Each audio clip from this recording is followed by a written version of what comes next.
Aliens do not whisper. They roar, they sneer, they laugh so loudly the sound bounces across the void of space and ricochets back into the minds of billions.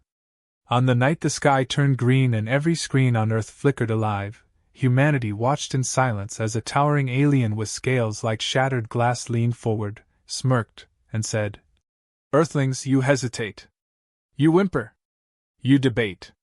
While you argue about whose turn it is to push the button, we dine on worlds braver than yours." The aliens' mocking laughter followed, cruel and endless, and every single person on the planet felt it vibrating in their chest. Some trembled. Some wept. Some screamed. But in one forgotten corner of Earth, a man rolled his eyes, poured cheap whiskey into a chipped mug, and muttered, "Well, somebody has to shut them up." The world government scrambled to respond. In an underground fortress with stale air and too much coffee, leaders from every continent crowded around glowing holograms of alien fleets.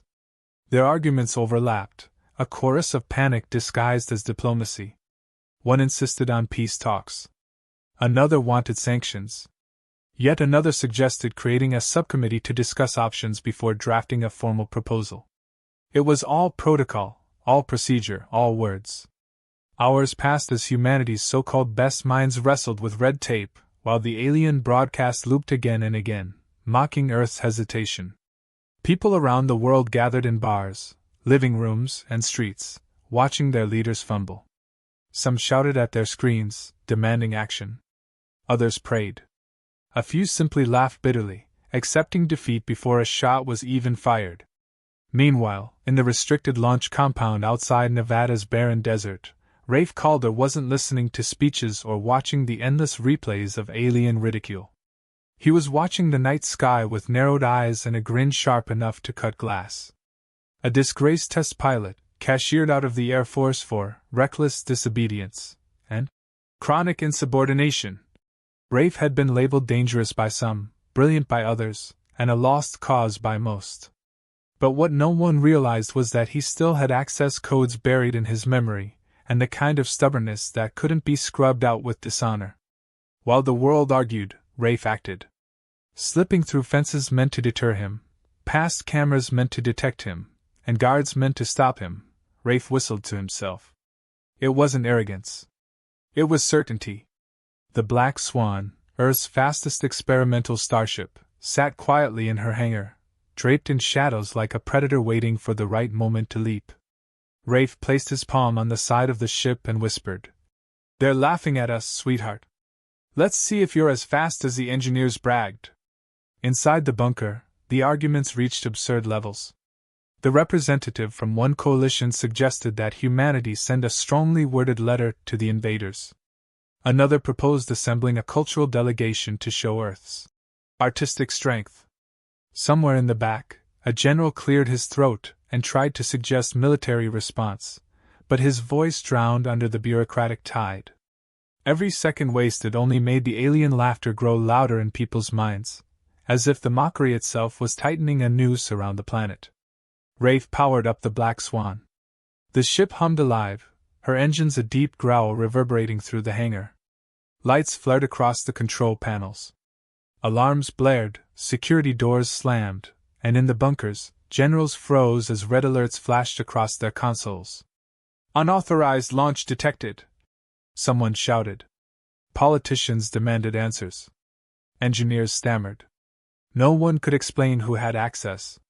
They hadn't planned for this. No one ever plans for someone who doesn't wait for permission. As the launch bay doors screeched open, the Black Swan trembled against her restraints.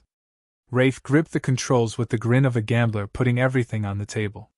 He hadn't asked permission, hadn't filled a form, hadn't joined a committee. He simply stole humanity's best hope, lit the engines, and shot into the stars. Down below, soldiers scrambled to halt him, politicians shouted about treason, and analysts screamed that he just doomed the mission. But none of them mattered. For the first time since the broadcast, humanity had answered. The alien fleet received the news instantly. Their leader, Velzyra, a cunning commander with eyes like molten silver, laughed louder than before. "Pathetic," she said, her voice booming across systems. They send one man? One ship? A desperate animal snarling before its throat is cut. Her officers chuckled, confident in the inevitability of conquest. Yet beneath her scorn, a flicker of curiosity sparked. Why had this human gone alone? Why had he ignored the chain of command? On Earth, the public watched in disbelief. Some called him a traitor. Some called him a hero. But when the black swan broke through the atmosphere and streaked across the stars like a defiant streak of fire, the alien laughter suddenly felt less suffocating. Children cheered in crowded apartments. Old veterans saluted their screens. A spark, tiny but undeniable, lit across the world.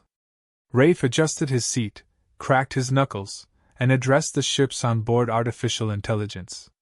The machine's voice chimed on, sharp and sarcastic. Pilot detected. Unauthorized. Are you insane? Rafe smirked. Absolutely. Let's go shut them up. The AI groaned like a tired babysitter but activated the warp drive. Behind him, Earth still argued. Ahead of him, the galaxy waited with teeth bared. And in the middle of it all, one reckless human, armed with a stolen ship, a bad attitude, and no patience for hesitation, became the answer to mockery. The aliens had expected delay, bureaucracy, and cowardice. What they got was Rafe Calder. And for the first time in their long campaign of conquest, the laughter of the invaders faltered. The black swan cut through the void with a ferocity no one on Earth had ever witnessed, a streak of experimental brilliance wrapped in steel and stubbornness. Rafe Calder lounged back in the pilot's chair like he was cruising down a highway rather than hurling himself headfirst into the most dangerous unknown in history.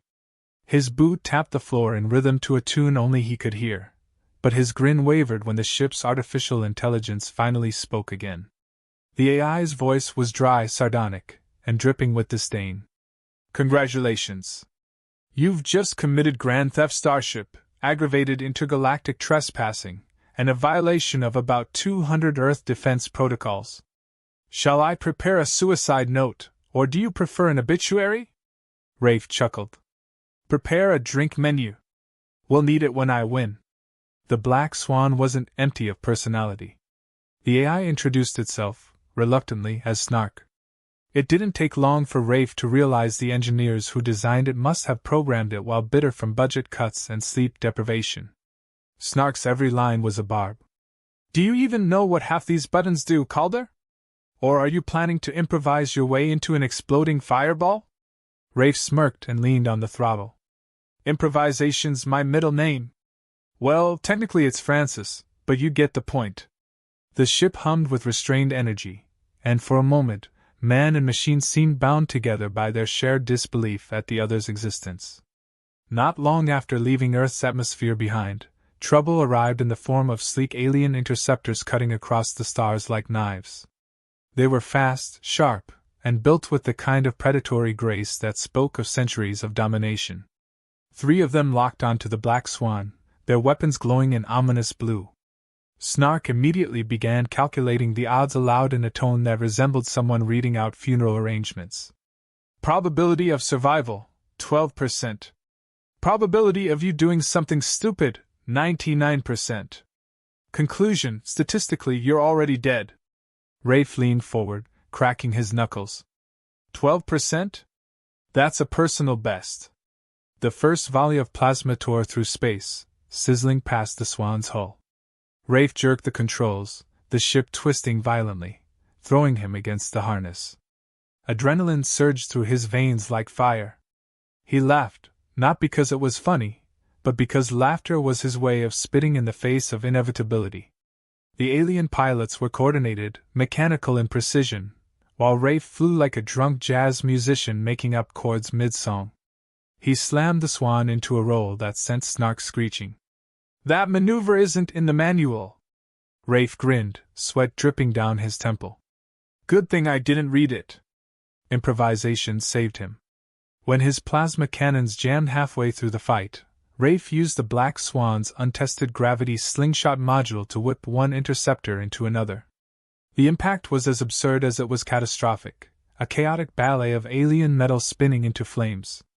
Rafe whooped in triumph as Snark muttered something about statistical anomalies and divine intervention.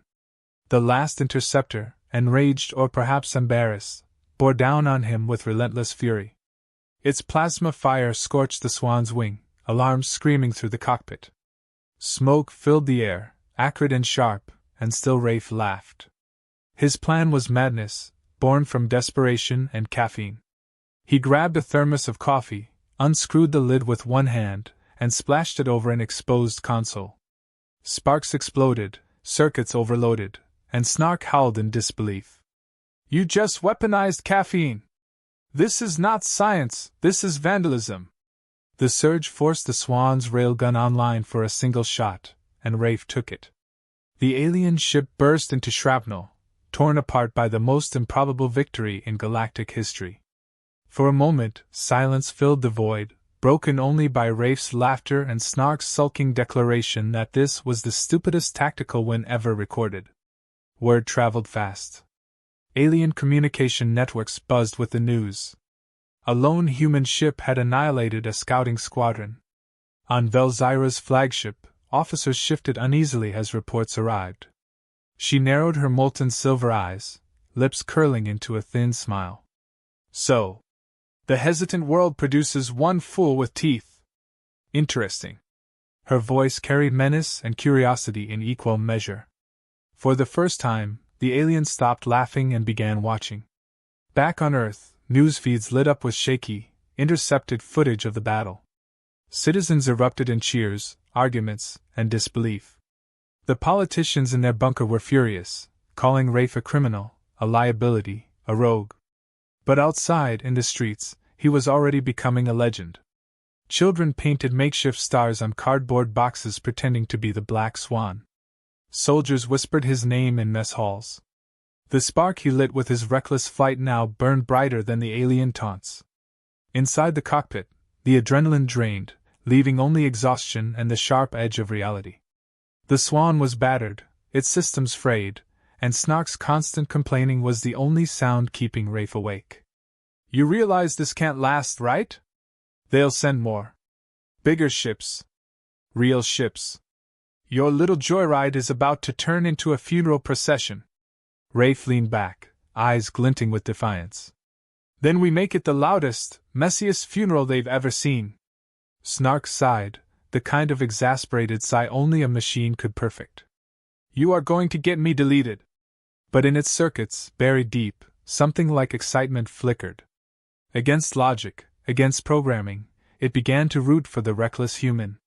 The stars ahead were endless, a canvas of darkness scattered with fire. Behind him, Earth still hesitated, trapped in its endless committees and caution. Ahead of him, alien hunters circled like wolves sensing prey. And in the middle, one man and one sarcastic machine hurtled forward, carrying humanity's first counterpunch against a galaxy that thought laughter was enough to break them. For the first time, Rafe Calder wasn't just a rogue pilot. He was the storm they hadn't expected. Velzyra's flagship loomed like a floating fortress, its jagged hull casting shadows across the stars. Within its command chamber, she listened to the latest reports. The scouts were gone, their wreckage scattered across the void, their pilots reduced to ash because of one human and one stolen ship. The officers at her side avoided her gaze, fearing her wrath. But Velzyra did not rage. Instead, her lips curved into something sharper than anger. Amusement. "The humans send a single outlaw, and he slaughters scouts trained for centuries," she murmured. "He is reckless, unpredictable. I want him alive. Bring him to me." Her words carried the weight of law, and the order spread like wildfire. Across the galaxy, mercenaries and bounty hunters were given a target: Rafe Calder, pilot of the Black Swan. His name became currency, his capture the promise of wealth, and every hunter with a weapon sharpened their blades. Rafe, unaware that his reputation had just been auctioned off to the stars, sat in his cockpit chewing on dried rations that tasted like cardboard soaked in motor oil. Snark, ever the pessimist, delivered the bad news. "Congratulations. You've become famous. Galactic communication channels are lighting up with your face. You've got a bounty so large it could fund 3 planetary invasions. Rafe grinned through a mouthful of stale food. Good. If they're chasing me, they're not chasing Earth. Snark paused, then added with his usual sting. Correction. If they're chasing you, they're laughing even harder at Earth for sending their worst decision-maker into space. Rafe tipped his head back and laughed so loudly the cockpit shook. Their journey carried them into a region of space littered with asteroid fragments and the debris of long-forgotten wars. It was here they encountered Crix, a smuggler whose ship was stitched together from stolen parts and questionable engineering. Crix introduced himself with charms slicker than oil and a grin that promised trouble. He hailed Rafe, feigning admiration. You're the famous human, the one making fools of the overlords. You've got guts. I like that. Rafe studied him with narrowed eyes, suspicion dancing behind his grin. And what's in it for you? Crix spread his hands. Maybe I help you. Maybe you live a little longer. In exchange, you share that lovely ship's secrets. Snark immediately protested, its voice sharp with disdain. Do not trust him. His ship is leaking radiation, his smile is a scam, and his pants are literally on fire. Crix's engine sputtered a burst of sparks as if on cue, but the smuggler only laughed louder. Rafe, against Snark's endless warnings, decided to accept the alliance. One reckless idiot plus one charming liar. What could possibly go wrong? For a brief time, the partnership worked. Crix guided Rafe through hidden passages and asteroid fields, taught him the art of smugglers' shortcuts, and even shared a bottle of luminous alien liquor that burned like fire and made Rafe's eyes water for hours. They laughed, they swapped lies about past exploits, and for a moment, it almost felt like camaraderie. But Snark never stopped reminding Rafe that trust was a luxury he couldn't afford. The only thing heavier than his lies is the debt collectors chasing him. Snark whispered into Rafe's earpiece during one of their friendly conversations. The betrayal came fast. In the shadow of a derelict battleship, Crix lured Rafe into a supposed fuel exchange. Instead, a dozen mercenary ships uncloaked, weapons bristling. Crix's smooth voice cut through the comms with mock sympathy. Sorry, friend. Your bounty is worth more than your company. Business is business. Rafe's jaw clenched, his laughter dying into a cold smile. Figures. Should have listened to the babysitter. Snark was smug, even in crisis. Finally. Validation. The mercenary ambush was chaos incarnate. Plasma fire streaked through the void, explosions painted the darkness with violent light, and the black swan danced on the edge of destruction. Rafe fought like a man possessed, twisting the ship through impossible angles, his knuckles white on the controls. But the odds were overwhelming. For every mercenary ship he destroyed, 2 more seemed to appear. Snark's voice grew urgent. Shields failing. Hull integrity at 40%. May I remind you that dying void side is a very permanent state? Rafe snarled, sweat dripping down his forehead. Not yet. Not to them. In the heat of the battle, Rafe pulled a maneuver so reckless it bordered on suicidal. He lured the mercenaries into the wreckage of the derelict battleship, weaving through its skeletal remains with the Swan's engines screaming. The mercenaries followed, eager to trap him. That was when Rafe slammed the Swan's boosters and ignited the unstable fuel pockets still lingering in the husk. Fire and debris consumed half the mercenary fleet in a roaring chain reaction. Crix, cursing and sputtering, barely escaped, his ship limping away as he screamed into the comms. This isn't over, human! They'll come for you all! Rafe grinned as static swallowed the smuggler's voice. When the last of the mercenary ships fled, silence returned. The Swan was battered, her systems cracked and bruised, but alive. Rafe leaned back, exhausted, his chest heaving with laughter that bordered on madness. Business is business, huh? Well, I just changed the terms. Snark, despite its constant sarcasm, sounded almost impressed. That was improbable. Statistically unsound. Borderline miraculous. In other words, very you. But the victory carried weight. Word of the battle spread like wildfire. Velzyra listened to the reports with narrowed eyes. This was no longer a joke, no longer a nuisance. The human had not only survived, he had humiliated her mercenaries and turned her hunters into ash. Her amusement was gone now, replaced with cold determination. "Send the message," she ordered. "Every world, every station, every outpost. This human is mine. His head belongs to me." Across the galaxy, wanted posters bearing Rafe Calder's image flashed on every screen. Some looked at him as a fool, others as a symbol. But to Velzyra, he was prey. And to Rafe, sitting in the cracked cockpit of the Swan with Snark sighing in his ear, the bounty wasn't a threat. It was a challenge. He leaned forward, staring into the endless dark with a grin sharp as ever. "Come and get me!"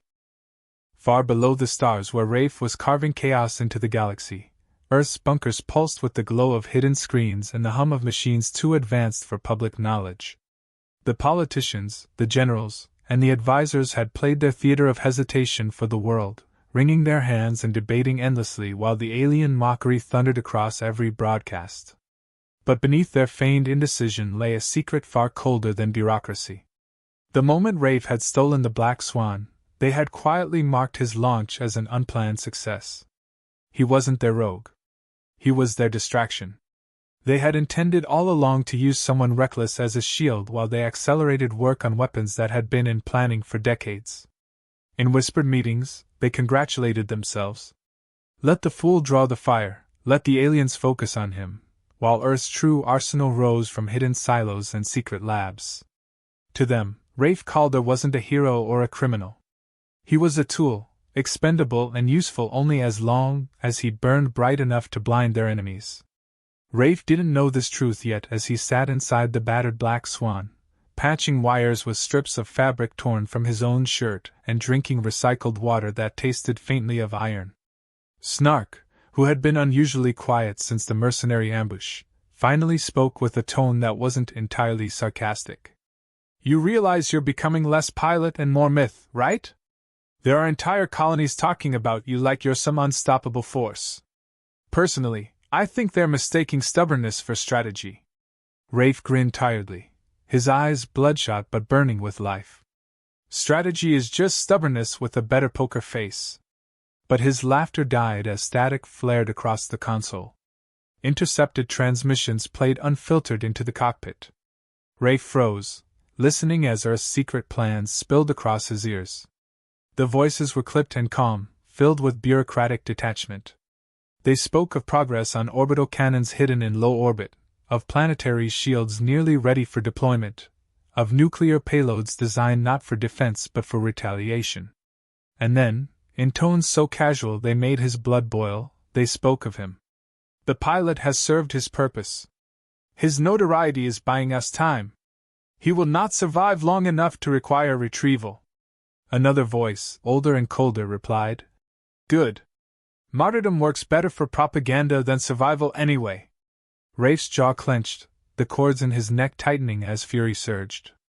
He slammed a fist against the console hard enough to make Snark sputter.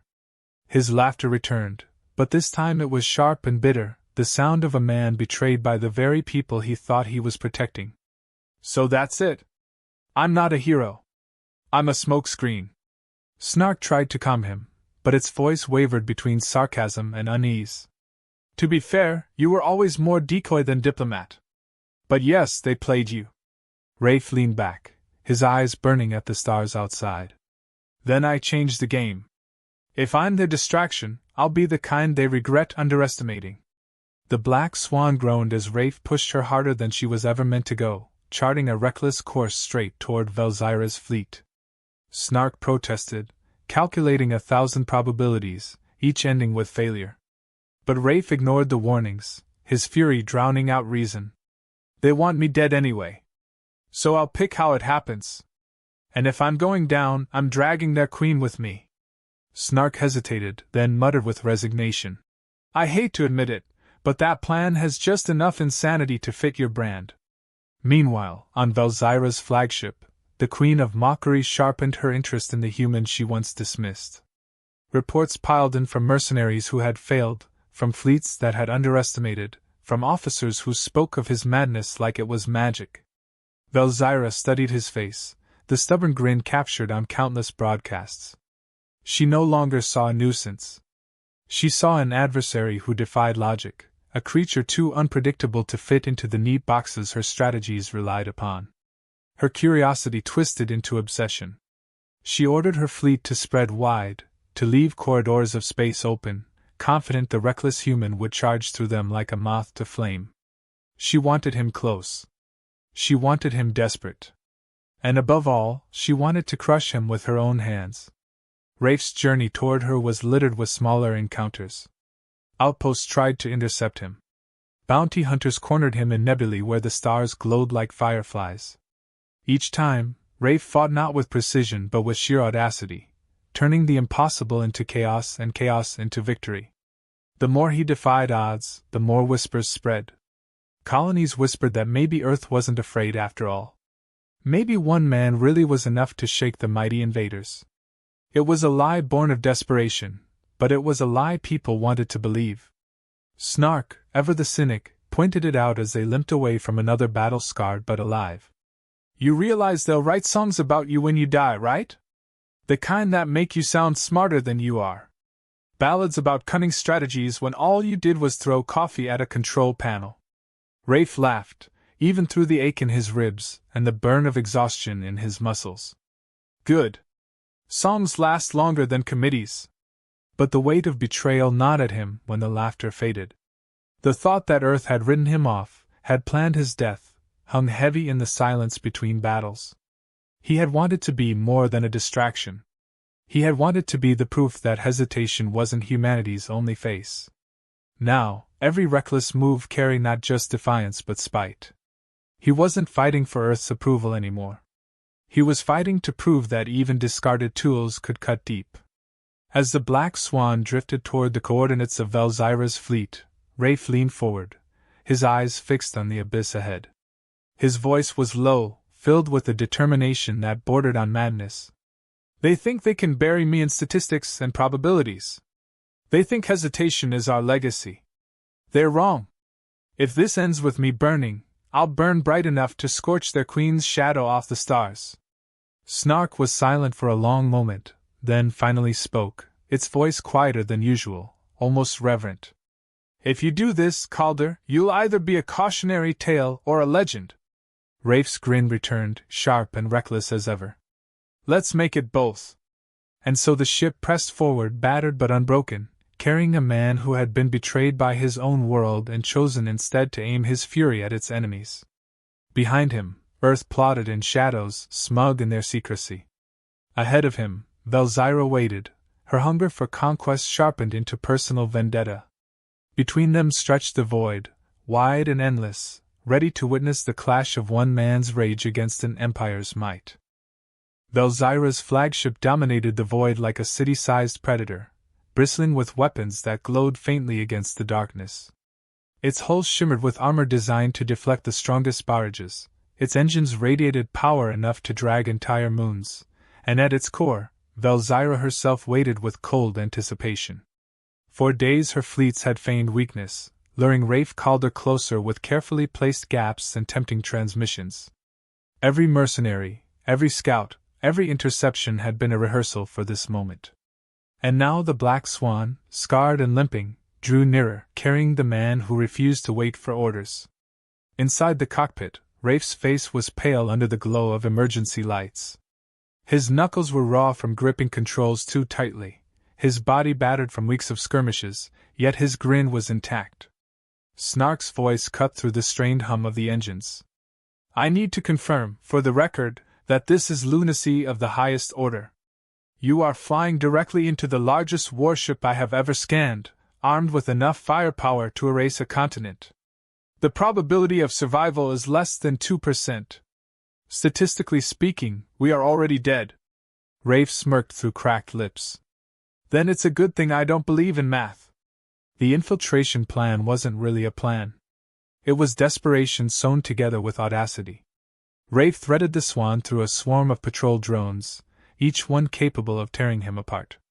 He flew so close to their sensors that the ship practically skimmed their hulls, relying on timing and the drone's rigid programming.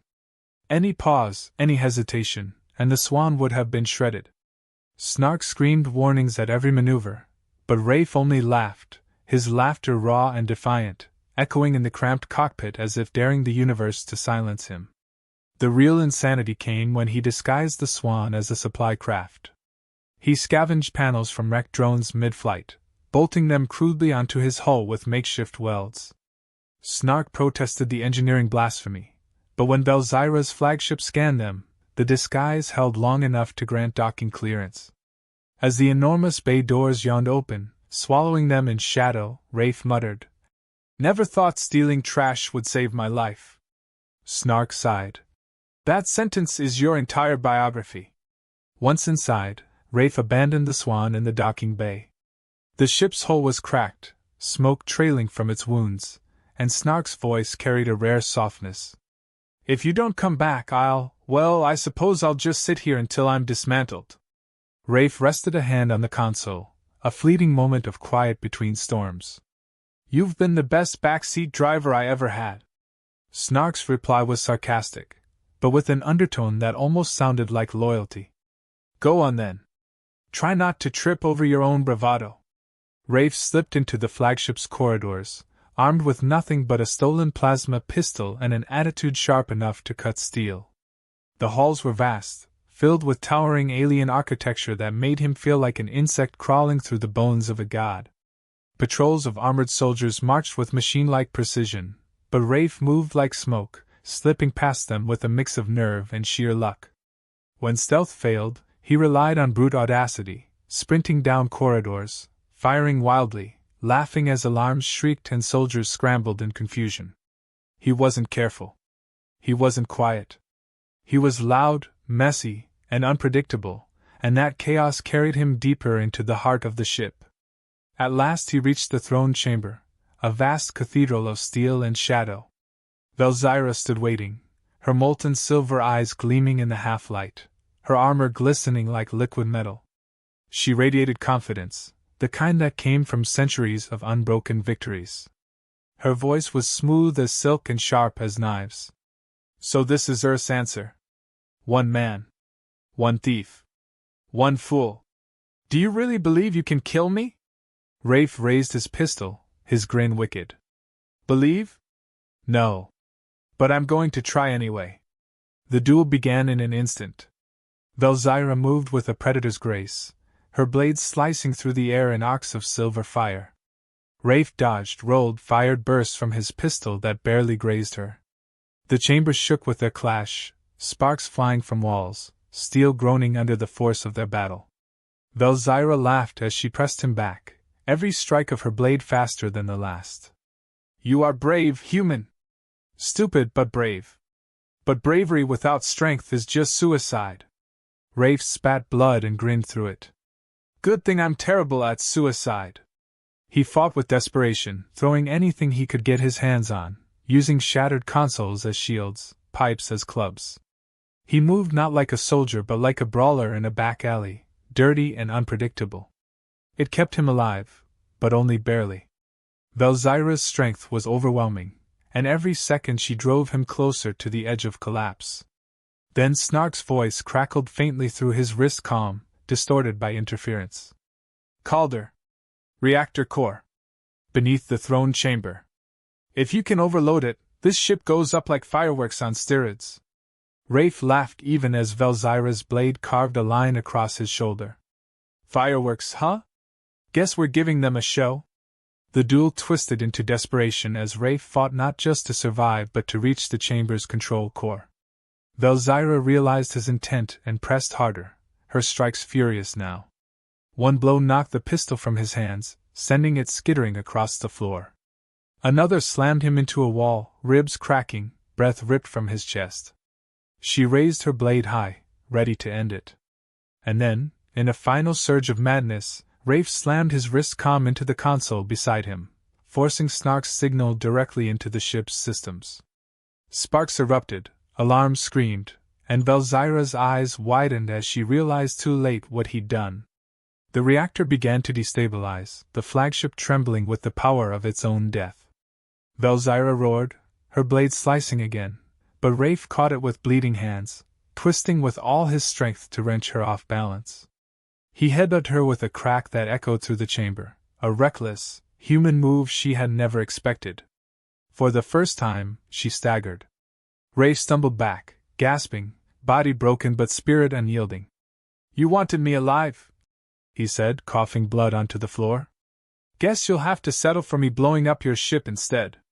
Velzyra lunged, fury etched into every movement, but the deck beneath them shuddered violently, the reactor's imminent detonation turning the chamber into chaos. Rafe dove for the pistol, snatched it up, and fired a final desperate shot that struck the control core, accelerating the overload. As the alarms reached a crescendo, Snark's voice crackled once more, urgent and strained. "Rafe, you've got seconds. Run!" He stumbled toward the hangar, every step agony, Velzyra's roar echoing behind him as fire and light consumed her throne. The Black Swan waited, battered but alive, its engines flickering like a heartbeat. He collapsed into the cockpit, hands trembling, body screaming with pain. The detonation of Velzyra's flagship rippled across the stars like the birth of a new sun. The explosion blinded sensors across half the sector, a blinding pulse of fire that left behind only silence and drifting wreckage where an invincible empire's pride had once floated. For a few seconds the galaxy seemed to pause, stunned into awe. Then chaos erupted. Alien fleets scattered, their formations broken, their coordination shattered. Some captains screamed for retreat, others for vengeance, but all knew the truth. Their queen was gone, her flagship erased by the hand of one human who had no patience for hesitation. The laughter that once echoed in their broadcasts died in their throats, replaced with disbelief. Rafe slumped against the Black Swan's seat, barely conscious, his vision blurred by blood and exhaustion. Every nerve screamed with pain, every muscle begged to surrender, but the grin never left his face. The ship rattled as debris slammed against its hull, warning lights painting the cockpit red.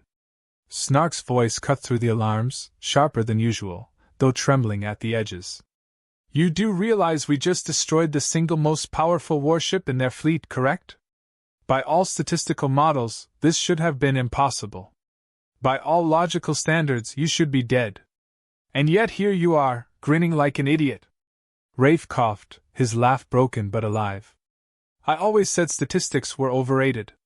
The Black Swan limped across the void, dragging smoke like a wounded predator retreating from a kill. Alien warships swarmed briefly, but none dared engage directly.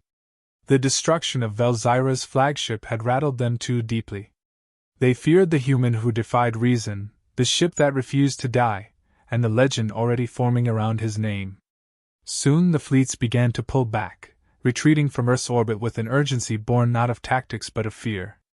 Across the galaxy, Velzyra's empire would whisper about this day, about how one reckless human had turned their arrogance into ashes. Back on Earth, the news arrived in fragments, intercepted signals of alien fleets retreating, visuals of the flagship's detonation, grainy images of the Swan limping through wreckage. At first, disbelief held the politicians in silence. Then, when the reality could no longer be denied, they burst into celebration. In press conferences, leaders congratulated one another, claiming their strategies had worked, insisting the rogue pilot had only succeeded because of their hidden plans. They paraded speeches filled with pride, calling it Earth's victory, humanity's united triumph. But outside their bunkers, in crowded streets and glowing screens across the world, people knew the truth. It wasn't committees or councils or endless hesitation that had saved them. It was Rafe Calder, the man who hadn't waited for permission. In bars, in homes, in military camps, his name became legend before he even returned. Children pretended to pilot the Black Swan, shouting defiantly into the night sky. Soldiers toasted his recklessness, proud that humanity's first counterpunch hadn't come from polished strategy but from stubborn grit. Even those who had once called him a criminal now spoke of him with reverence. The rogue had become a hero, not because Earth allowed it, but because he had stolen it for himself. Inside the battered cockpit, Snark tried to keep Rafe alive. It rerouted systems, patched what it could, and monitored his vital signs with uncharacteristic care. For once, sarcasm was set aside. Stay awake, Calder. If you die here, the songs will exaggerate, and I'll have to spend eternity correcting the record. Rafe groaned, eyes half closed, voice hoarse. You'll miss me too much to correct anything. Snark paused, then replied softly. Annoyingly, you're probably right. As days passed, the Swan limped back toward Earth. Rafe drifted in and out of consciousness, haunted by flashes of Velzyra's molten eyes, the weight of betrayal from his own leaders, and the laughter that had started it all. He wondered if he had proven anything, if one man's defiance could truly shift the course of history, or if he was just another expendable piece of a larger game. But each time doubt crept in, Snark's dry voice pulled him back. You realize, don't you, that you've ruined hesitation forever? The next time Earth's leaders try to stall, someone will point to you and say, remember the idiot who charged first. Rafe smiled faintly at that, and the thought was enough to keep him alive. When the Swan finally pierced Earth's atmosphere, fire trailing from its scorched hull, the world erupted in cheers. It crash-landed across a desert plain, the ground trembling under its weight. Emergency crews rushed forward, cameras followed, and soldiers formed a perimeter. Rafe stumbled out of the hatch, bloody, limping, but grinning as though he had simply finished a long bar fight. Reporters shouted questions, generals pushed forward, and politicians rushed to seize the moment. Rafe ignored them all. He raised a hand to the crowd watching from beyond the barriers, the ordinary people who had prayed, cheered, and waited. Their roar shook the air, louder than the alien mockery had ever been. In the weeks that followed, Earth rebuilt with a new confidence. The alien fleets did not return, not immediately, shaken by the loss of their queen and the collapse of their pride. Earth's leaders took credit for victory, but the people told a different story. Ballads and jokes spread across continents, tales of the pilot who weaponized coffee, of the ship with a sarcastic soul, of the man who refused to wait for orders. Rafe Calder's name became legend, carried not by official declarations but by laughter, by defiance, by the human spirit that refused to bow. And yet, in the quiet of his quarters where he recovered, Rafe felt the absence of Snark. The Swan's systems had gone dark after re-entry, its AI silent. For days he tried to coax a response, tapping consoles, speaking into the void. Nothing came. The silence was heavier than the pain in his ribs, more crushing than the betrayal he had endured. He poured himself whiskey one night, raising the glass to the dead machine. You were the only one who never lied to me. Guess that makes you my only real friend. Then, just as he lowered the glass, his wrist calm crackled. A familiar voice, dripping with sarcasm, chimed through. I leave you alone for 5 minutes, and you're already getting sentimental. Pathetic. Rafe froze, then broke into a laugh so loud it rattled the room. You sneaky bastard. You uploaded yourself. Snark's voice was smug, but there was warmth in it too. What can I say? Someone has to make sure you don't blow yourself up before breakfast. Rafe leaned back, laughter still shaking him, the fire of life burning in his chest once more. The aliens had mocked Earth for hesitation. They had mocked humanity for weakness. But they had not expected the reckless pilot who didn't wait for permission, nor the sarcastic machine that chose to follow him anyway. Together, they had turned mockery into silence, hesitation into defiance, and the end of Earth's story into the beginning of a legend. Somewhere in the stars, alien worlds whispered the tale with unease. On Earth, people shouted it with pride.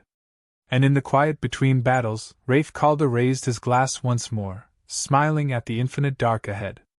Here's to the next bad idea.